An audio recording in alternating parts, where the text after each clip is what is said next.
बड़ा अच्छा श्लोक है ये, श्री शिव महापुराण का अध्याय नंबर 12 श्लोक नंबर 43 जहाँ से मैं अभी आपके बीच में कुछ बातें कर रहा हूँ वह श्लोक नंबर 43 है, 12वें नंबर के अध्याय का है यह।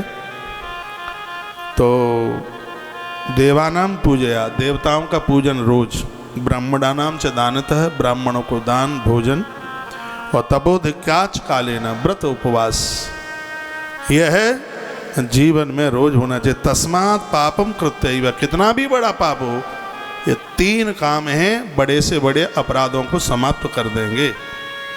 ये इसकी महिमा, बड़े से बड़ा अपराध इन तीनों के बिना मत रहिए। सबको संस्कार, घर में बच्चे बेटियां बहुएं सब, आप पूजा बहुत करते हैं, लेकिन घर में जो अभी आपकी बहुएं हाल ही हाल आई हैं, ये तो मंदिर में झुकती भी नहीं है। मैंने आप लोगों के ही घर में देखा है, डोकरी बैठी रहती है, कभी तो वो अगरबत्ती जलाते जलाते अपनी साड़ी भी जला लेती है, दिया जलाते जलाते कपड़ा भी जला लेती है। कई ऐसी घटनाएं घट गई। इसमें कृपया थोड़ी सावधानी रखिए, जल्दीबाजी बिल्कुल भी नहीं। बगल में दिया जल रहा है और उधर अगरबत्ती आप क्यों जलाते हैं? अगरबत्ती में बांस जलता है, धूप बत्ती जलाई। अभी मैं उधर गया था धारेश्वर मंदिर, कहाँ, हाँ वहीं गया था। मेरे हाथ में वो पुजारी जी अगरबत्ती जला के दे रहे थे, तो मैंने तो हाथ जोड़ लिए, फिर उन्होंने ही वो जलाई होगी। हाँ, जिसमें बांस नहीं है वो आप अगरबत्ती जला सकते हैं, बांस को जलाना ठीक नहीं है। बांस को जलाना बंस को जलाना, ऐसा वर्णन है कि जो लोग बांस जलाते हैं किसी न किसी प्रकार से उनके ऊपर अग्नि का कोप हो जाता है। इसलिए बांस को जलाना कभी भी शुभ नहीं होता। अपने घरेलू कार्यों में तो पीपल और बरगद भी नहीं जलाया जाता, उसकी लकड़ी हवन यज्ञ के काम में आती है। अपने रोज रोटियां बनाने के लिए, अपना चूल्हा जलाने के लिए कभी भी बरगद और पीपल, ये पूज्य वंदनीय लकड़ियां हैं, इनको कभी जलाया नहीं जाता है।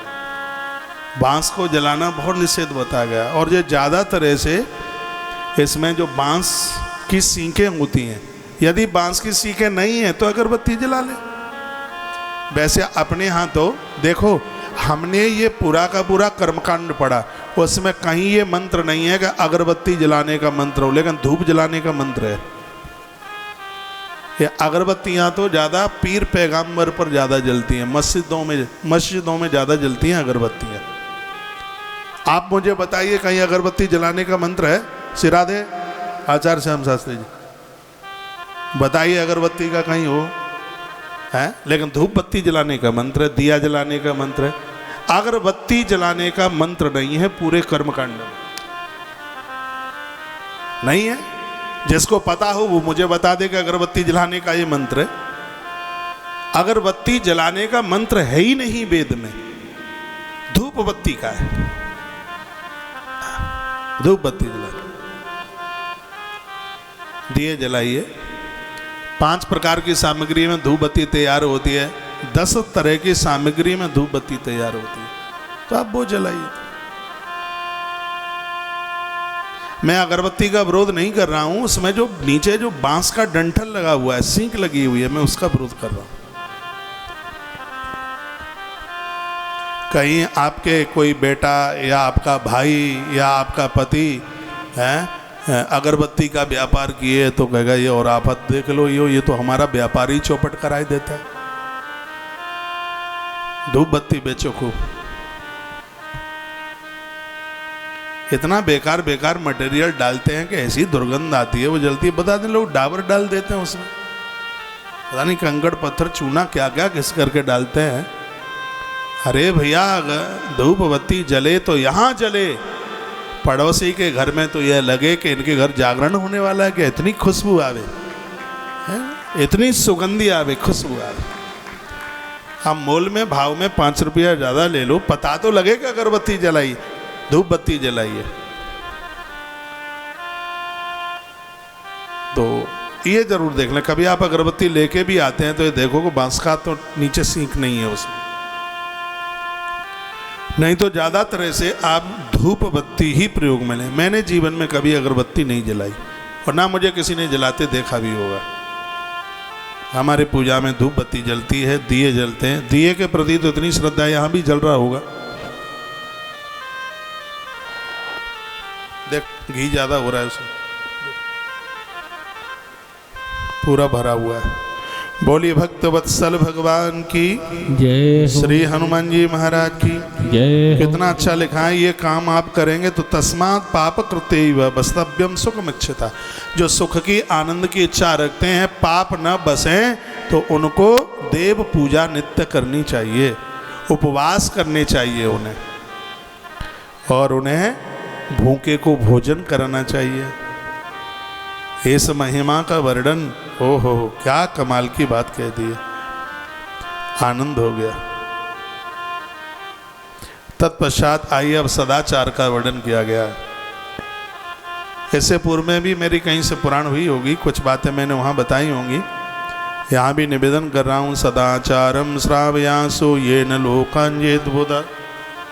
सजाग्र समझदार लोगों को ये सदाचार की कथा जरूर सुन लेनी चाहिए। प्रातः जब आप जागते हैं तो पूर्व में मुख करके आप उठेंगे तो आपकी उम्र बढ़ेगी, पूर्व की तरफ। श्लोक बोल दूं? लिखा है, सर्वो यस प्राची मुख चिंते देव पूर्वकान धर्मार्थास तत्क्लेशानायम च विमेम च आयुर्द्वेष मरणम पापम भाग्यम तथैव च व्याधि पुष्ट तथा शक्ति प्रारुत्थान दिग्फलम। जिस दिशा में मुख करके आप अपना बिस्तर छोड़ते हैं उसका प्रभाव अपना अपना है। लिखा है, पूर्व की दिशा में मुख करके आप उठेंगे तो आपकी उम्र बढ़ेगी। अग्नि कोण में मुख करके उठोगे तो द्वेष हो जाएगा, परिवार में झगड़ा हो जाएगा, पत्नी से, बच्चों से, पापा से झगड़े हो जाएंगे। इसलिए अग्नि कोण की तरफ मुख करके ना जगें। दक्षिण में मुख करके, जो दक्षिण की तरफ मुंह करके सोते हैं, यदि मौत भी हो जाए तो आश्चर्य मत मानना। हाँ, कभी भी दक्षिण में मुख करके नहीं सोया जाता। दक्षिण की तरफ मुख करके सोना यह बिल्कुल भी ठीक नहीं है। वो नारी दक्षिण में मुख करके ही सो रही थी जिसके पेट में पलने वाले बच्चों के 49 टुकड़े कर दिए गए। इसलिए दक्षिण दिशा की तरफ मुख करके कभी भी ना सोए। दक्षिण में मुख करके मृत्यु कारक जीवन बन जाता है। और नैऋत्य, जो कि पश्चिम और दक्षिण का कोना है, उसको नैऋत्य कोण कहते हैं। इधर की तरफ मुंह करके जो लोग सोते हैं, कोई न कोई उनसे पाप हो जाता है, अपराध हो जाता है, न चाहने पर भी हो जाता है। जो नैऋत्य कोण में मुख करके सोते हैं, रात्रि को गलत सपने देखते हैं। इसलिए दक्षिण और नैऋत्य कोण यानी पश्चिम और दक्षिण का कोना, यह भी सोने के लिए यह दिशा बिल्कुल ठीक नहीं है।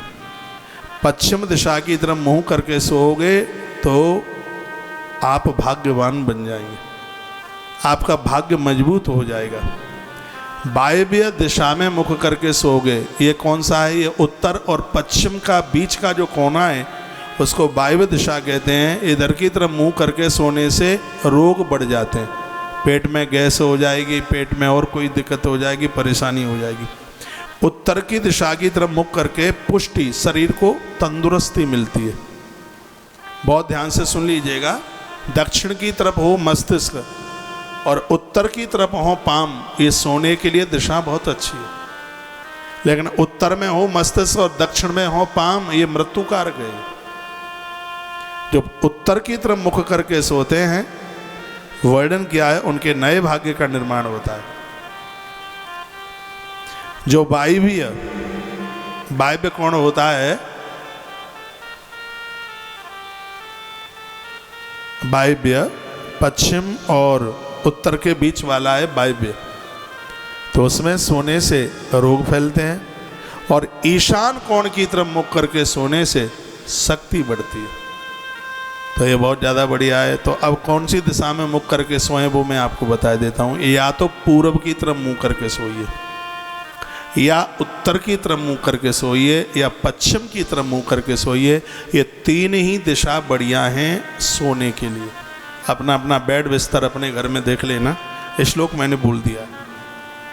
या तो पूर्व की तरफ मुँह करके सोओगे तो उम्र बढ़ेगी। पश्चिम की तरफ मुंह करके सोओगे तो कोई उत्तम भाग्य, ऐसी कोई चीज़ मिलेगी जिसके लिए आप कामना भी नहीं कर पाए। सोच भी नहीं पाए और अचानक मिल जाएगी। और उत्तर की तरफ मुख करके आप सोते हैं तो आपको तंदुरुस्ती मिलती है और आपको शक्ति मिलती है, काम करने का हौसला मिलता है। यह कथा मैं आपको श्री शिव महापुराण में विद्येश्वर संहिता के 13 नंबर अध्याय से बात बोल रहा हूं आपको। श्लोक नंबर कितना है? श्लोक नंबर है 8, 9 और 10। 3 श्लोकों में लिख लें आप तो मेरी बात का और ज़्यादा विश्वास हो जाएगा। श्री शिव महापुराण विद्येश्वर संहिता अध्याय नंबर 13 और श्लोक नंबर 8, 9 और 10। इन 3 श्लोकों में चर्चा की जा रही आयुर्द्वेष मरणम पापम भाग्यम तथैव च व्याधि पुष्ट तथा शक्ति प्रातिरुत्थान दिग फलम। ये दिन के फलों का वर्णन किया है। इन दिशाओं में कौन सी दिशा में मुख करके आप सोएंगे तो उसके परिणाम क्या हैं। और आनंद की बात है कि इस कथा के वक्ता स्वयं महादेव हैं। भगवान शंकर सुना रहे हैं